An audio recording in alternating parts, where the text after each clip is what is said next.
Selamat pagi untuk kita semua. Perkenalkan, nama saya Rika Alicia Pasaribu dengan NIM 1903087 dari 2 AKSC. Di video kali ini saya akan menjelaskan tentang mata kuliah manajemen kualitas, yaitu ISPO dan RSPO. Yang pertama ada latar belakang ISPO. Sistem Indonesian Sustainable Palm Oil atau ISPO merupakan kebijakan yang diadopsi oleh Kementerian Pertanian mewakili pemerintah Indonesia dengan tujuan untuk meningkatkan daya saing minyak sawit Indonesia di pasar global dan berkontribusi terhadap tujuan pemerintah Indonesia dalam mengurangi emisi gas rumah kaca dan meningkatkan berkelanjutan industri ini. ISPO adalah standar yang dibuat berdasarkan peraturan pemerintah Indonesia dan dengan demikian wajib diterapkan dan mencerminkan pedoman berkelanjutan dan aspirasi pemerintah Indonesia dan para pemangku kepentingan dalam negeri lainnya. ISPO dilengkapi dengan mekanisme sertifikasi dan tujuan utama ISPO adalah memfasilitasi produsen dan pabrik kelapa sawit untuk memenuhi atau mematuhi hukum dan peraturan yang ada di Indonesia. Yang kedua ada urgensi ISPO. ISPO adalah proses sertifikasi wajib yang mengikat secara hukum bagi semua pembudidaya kelapa sawit, kecuali petani kecil dalam negeri. Indonesia juga berupaya agar ISPO dapat menjadi platform utama bagi keberlanjutan nasional. Adapun peraturan ISPO. Peraturan ISPO terdapat pada Peraturan Menteri Pertanian Nomor 11 Tahun 2015 tentang Sistem Sertifikasi Kelapa Sawit Berkelanjutan Indonesia yang menyempurnakan ketentuan sebelumnya. Peraturan ISPO lainnya, yang pertama, wajib bagi perusahaan perkebunan dan pekebun, bisa perorangan atau kelompok. Yang kedua, wajib bagi perusahaan perkebunan. Dan yang ketiga, sukarelawan bagi usaha kebun plasma, usaha kebun swadaya, dan perusahaan perkebunan yang memproduksi minyak kelapa sawit untuk energi terbarukan. Adapun manfaat ISPO, yang pertama, membantu perusahaan mengidentifikasi kepatuhan hukum karena peraturan atau persyaratan ISPO berisi pemenuhan beberapa peraturan lingkungan, pertahanan, dan lain sebagainya. Dan yang kedua, meningkatkan efisiensi operasional atau produktivitas dan akses yang lebih baik ke pasar internasional. Dan yang ketiga, mengurangi dampak lingkungan dari produksi minyak sawit berkelanjutan. Dan yang keempat, prinsip dan kriteria sebagai penggerak strategi dan sistem manajemen perusahaan. Adapun jenis-jenis sertifikasi ISPO, yang pertama, sertifikasi perusahaan perkebunan, dan yang kedua, sertifikasi usaha kebun plasma, ketiga, sertifikasi usaha kebun swadaya, dan yang terakhir adalah sertifikasi minyak kelapa sawit untuk energi terbarukan. Adapun prinsip RSPO, yang pertama, komitmen terhadap transparansi, yang kedua, memenuhi hukum dan peraturan yang berlaku, yang ketiga, komitmen terhadap kelayakan ekonomi dan keuangan jangka panjang, dan yang keempat, pengguna praktik terbaik tepat oleh perkebunan dan pabrik. Yang kelima, tanggung jawab lingkungan dan konservasi kekayaan alam dan keanekaragaman hayati. Yang keenam, pertimbangan bertanggung jawab atas karyawan, individu, dan komunitas yang terkena dampak perkebunan dan pabrik. Yang ketujuh, pengembangan perkebunan baru yang bertanggung jawab. Yang kedelapan, komitmen terhadap perbaikan terus-menerus pada wilayah-wilayah utama aktivitas.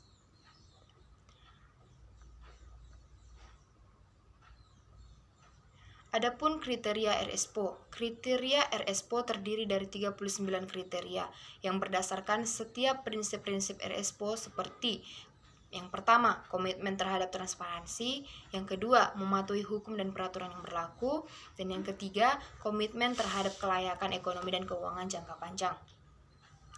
Adapun indikator RSPO yaitu terdiri dari 139 indikator, 65 indikator mayor, dan 74 indikator minor, yang berdasarkan prinsip dan kriteria RSPO. Harus ada bukti bahwa pengusaha perkebunan dan pengusaha pabrik minyak sawit memberikan informasi yang memadai terkait isu-isu lingkungan, sosial, atau legal yang relevan terhadap kriteria RSPO kepada pemangku kepentingan yang relevan demi terciptanya partisipasi efektif dalam pembuatan keputusan. Pemangku kepentingan RSPO, pemangku kepentingan kelapa sawit berdasarkan peraturan perundangan yang berkaitan dengan pengelolaan perkebunan kelapa sawit berkelanjutan. Adapun perbedaan ISPO dan RSPO. 1. RSPO adanya kategori indikator mayor dan indikator minor, sedangkan ISPO hanya mengenal kategori memenuhi atau tidak memenuhi.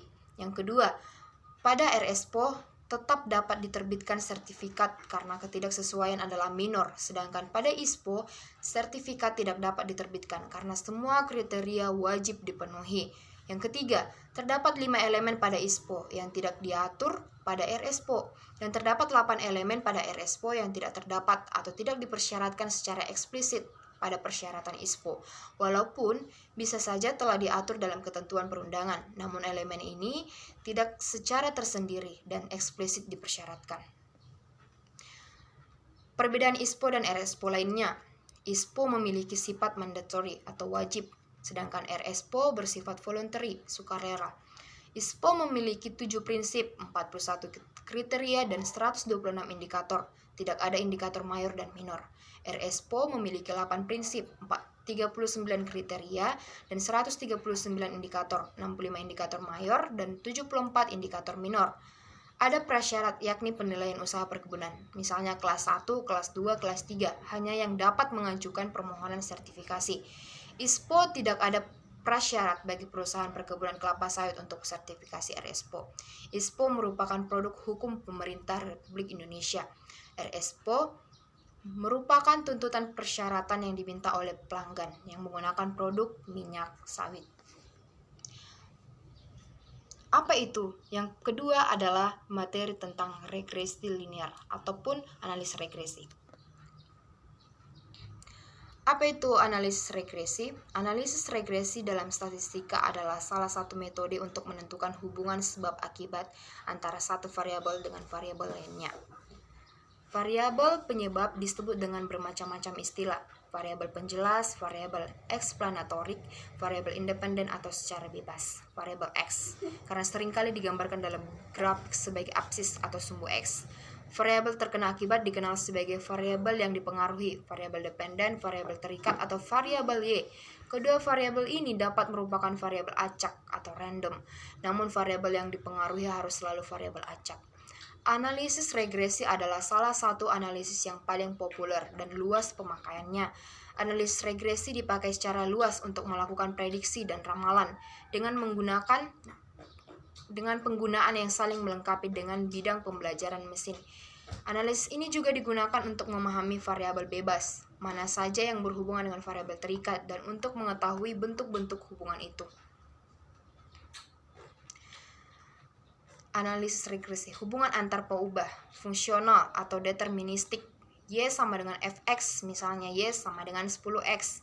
Statistik, tidak jatuh pada saat kurva, misalnya I, Q, VS prestasi, berat versus tinggi, dosis pupuk versus produksi.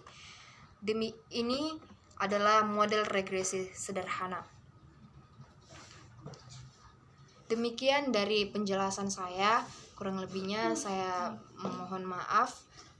Demikian dan terima kasih.